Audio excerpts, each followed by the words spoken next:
E os problemas enfrentados pelo sistema penitenciário brasileiro podem estar relacionados à arquitetura das casas de detenção. Pelo menos essa é a afirmação da arquiteta Susan Cordeiro, especialista no assunto. Ela conversou com o repórter Felipe Farias com exclusividade para o Bom Dia Alagoas. A arquitetura penitenciária pode influenciar no comportamento de detentos, mas na maioria das vezes os presídios não são projetados para ressocializar o preso, que é uma exigência do sistema penitenciário brasileiro, nos princípios mesmo, mas apenas para punir. E ao contrário dos projetos que executam em todas as outras áreas, no projeto de uma casa, de um hospital, de um shopping, por exemplo, no dos presídios, os arquitetos não vivenciam o espaço, apenas colocam no papel o que foi pedido por quem encomendou esse projeto, ou seja, a autoridade penitenciária. Essas são as opiniões da arquiteta alagoana Susan Cordeiro, especialista em arquitetura penitenciária, que estuda há 9 anos. Ela é pós-graduada em Planejamento e Tecnologia e atualmente está cursando doutorado em Psicologia, justamente para pesquisar isso, de que maneira a arquitetura penitenciária interfere no comportamento de presos. É com ela que a gente conversa agora. Bom dia, professora. Primeiramente, o que é arquitetura penitenciária?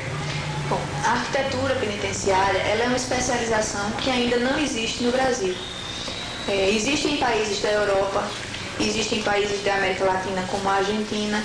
Inclusive agora em setembro vai haver um congresso na Argentina e aí eu vou estar representando o Brasil nesse congresso, dando uma palestra sobre arquitetura penitenciária, mas no Brasil ainda não existe essa especialização, como existe a arquitetura hospitalar, como existe uma série de outras especializações.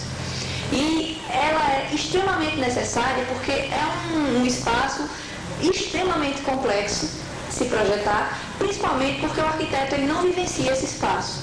Ele não tem uma experiência com o espaço, como ele tem experiência com todos os outros espaços que projeta.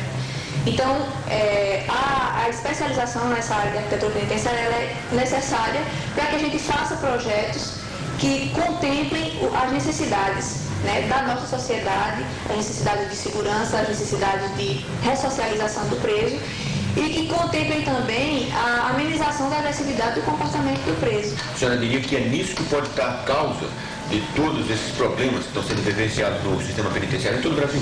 Sem dúvida. Uma das causas. Existem várias outras, mas a arquitetura ela tem uma contribuição importante.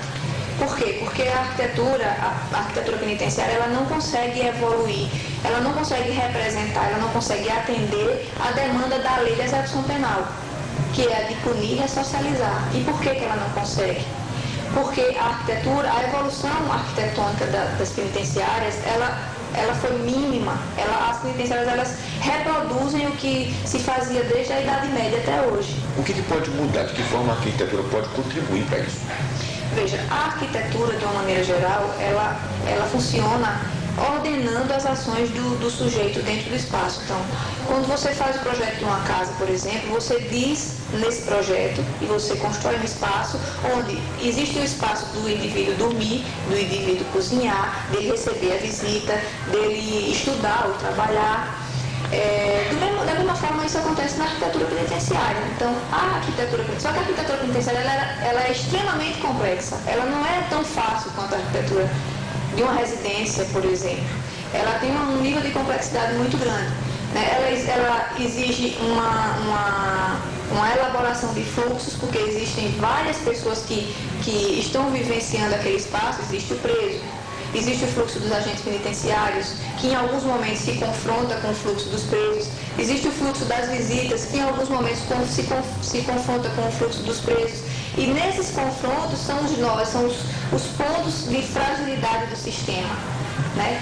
E como a gente não tem um estudo aprofundado sobre isso, então fica difícil da gente elaborar o projeto de forma que a gente minimize esses pontos, esses confrontos, né? e maximize a segurança.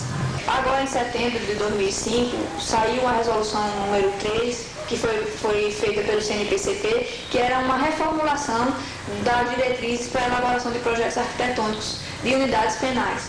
Então, existem algumas sugestões dessas diretrizes que a gente já sabe que não funcionam. Por exemplo, eles pedem que a iluminação dentro das celas ela seja colocada em grade, ela não seja fácil do preso mexer. Mas acontece que o preso, ao mesmo tempo que ela limitou o contato do preso com a lâmpada, por exemplo, ela também criou uma possibilidade do preso fazer uma gambiarra, do preso reformular o espaço. E no Ciridião, por exemplo, tem uma coisa interessante, é que existe essa questão da grade que está isolando a iluminação na parede da cela, mas aí os presos, o que eles fizeram? Eles puxaram a fiação, pegaram um tubozinho de desodorante, fizeram uma gambiarra com a fiação e eles transformaram esse tubo de desodorante em interruptor de luz. Então você roda a tampinha e acende a luz, você fecha a tampinha e você apaga a luz. Onde o controle ia ser pelo o agente penitenciário lá na frente, o preso agora tem o acesso. E isso é uma coisa, não só isso, mas alguns outros fatos desse tipo, são questões que, assim, fogem do controle da administração. A administração ela não tem condição de controlar isso. A propósito, a senhora citou o presídio Ciridião Paulo, cujo projeto foi a senhora que elaborou. Mas há problemas, há questionamentos em relação ao funcionamento dessa unidade. O que deu errado lá no presídio? É uma questão extremamente complexa. A mudança de uso, ela complicou, ela fragilizou algumas coisas.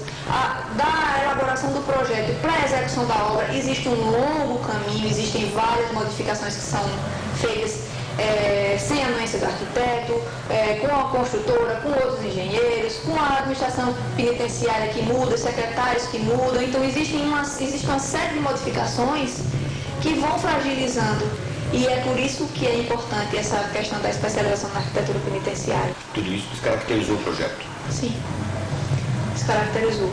Descaracterizou porque mudou o uso, mudou o uso, algumas modificações na própria unidade foram feitas e aí algumas questões elas acabaram ficando mais frágeis. Professor, obrigado pela entrevista. Por nada, estou à disposição. Gilvan.